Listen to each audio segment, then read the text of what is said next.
Hello, I'm Julian Gollop. Welcome to the Ghost Recon Shadow Wars gameplay video 1. I'm going to take you through one of the missions later in the game. We've got two ghosts in this mission. First one is Banshee. She's a Recon class. And we've got Duke, who's a Commando class.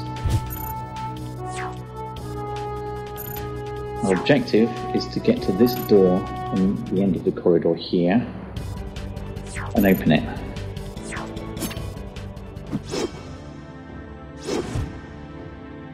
Okay, if we look around, we'll see some enemies above us, some to the left, and there's some below. Fortunately, our guys are armed with some pretty heavy weapons. It's a turn-based game, so I'm going to select Banshee here. I'm going to move her up to attack some enemies on the left. The green squares indicate all the positions that I can actually shoot from, so I'm going to move to this position. Select attack. For a choice of two targets, this one or this one. The bar above the enemy's head indicates possible damage. Red is certain damage, and the orange part is possible damage, and the green part is what is going to be left with. So let's select attack and see what happens. Okay, he's taken 12 hit points damage, he's half dead. Banshee has finished moving, so I'm going to move over and select Duke. Again, the green squares show where I can attack from. I'm going to bring Duke up near to Banshee. Select attack. Now, if I select this target, there's a possibility that I'm going to kill him. The orange part of the bar above the enemy's head indicates possible damage, so he may stay alive.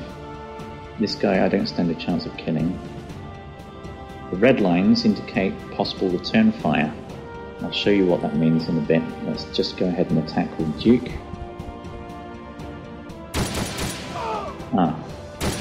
Unfortunately the enemy remained alive, and I got return fire from both of them. This is very important tactically to take into account return fire when you're attacking. At the moment it doesn't matter too much because my guys are very tough, and Duke is taking just a little bit of damage. Banshee nothing yet. So let's end the turn and see what the enemies are going to do.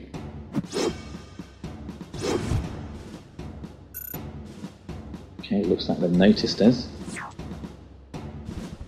A couple of enemy assault troops moving up next to the turrets.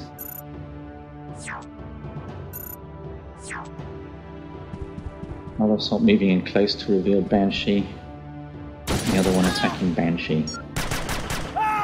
Normally Banshee cannot be attacked directly because of her camouflage. But if an enemy moves next to her, she becomes revealed. Okay, we've got the gunner drones moving up to the south. Enemy commando. And above us again another enemy commando unit. Some assaults. Here we've got two melee drones which are very nasty in close combat, so we don't want to let these guys get next to us. And finally we've got one more assault over to the left. Basically, we're surrounded. First, let's deal with the immediate threat. I'm going to take this guy out. I'm going to just move Banshee a little bit more towards our objective and attack from there. She's at close range, she does a lot of damage and kills in one hit. That's excellent.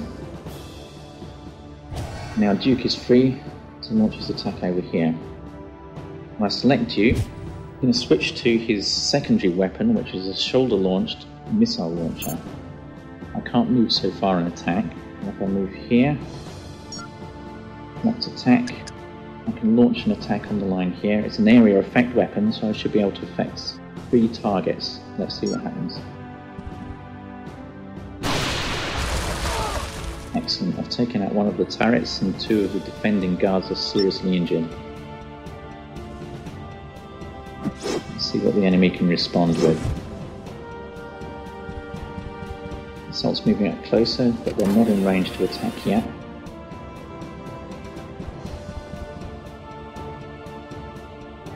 But here we've got an enemy commando unit also equipped with missiles, and he manages to get us.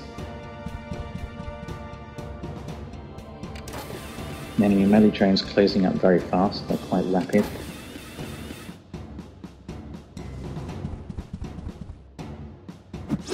Now I've got to be careful.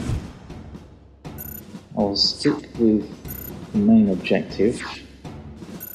I'll get Banshee probably to attack the guys over on the left. So let's select Banshee. Banshee is equipped also with a secondary weapon. I'll switch to it now.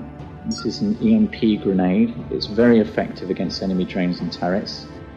But will also do a reasonable amount of damage to enemy soldiers. So again, if I launch in the middle here, back from this position and see what I can do.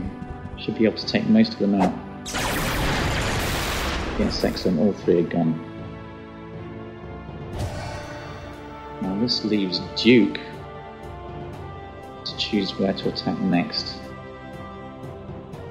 It's a big choice of targets. And now I will probably launch an attack here. So what I'll do is I'll move this way a little bit and I'll select attack position. This means I can select any position in the red area. I can place it here, and because of the area effect it should affect both those enemies. Let's see. Okay, excellent. They're both damaged but not killed.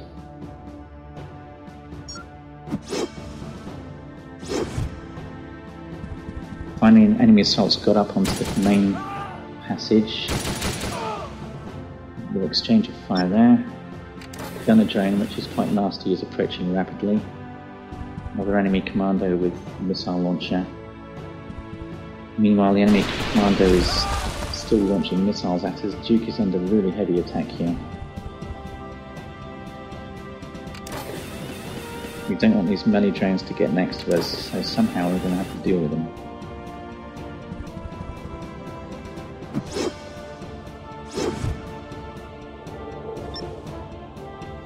Unfortunately, Duke is now powered up.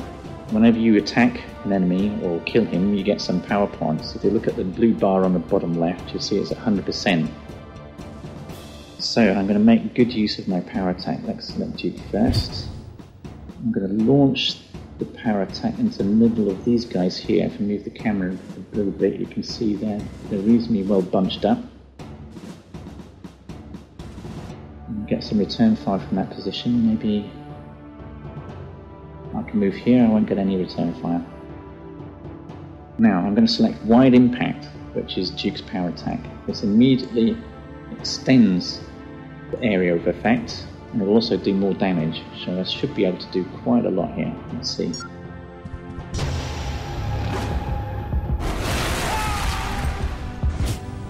I've taken out 4 enemy targets in one hit, which is absolutely excellent. Okay, Banshee is now clear to get to the door. So let's get up towards the door here and see what happens.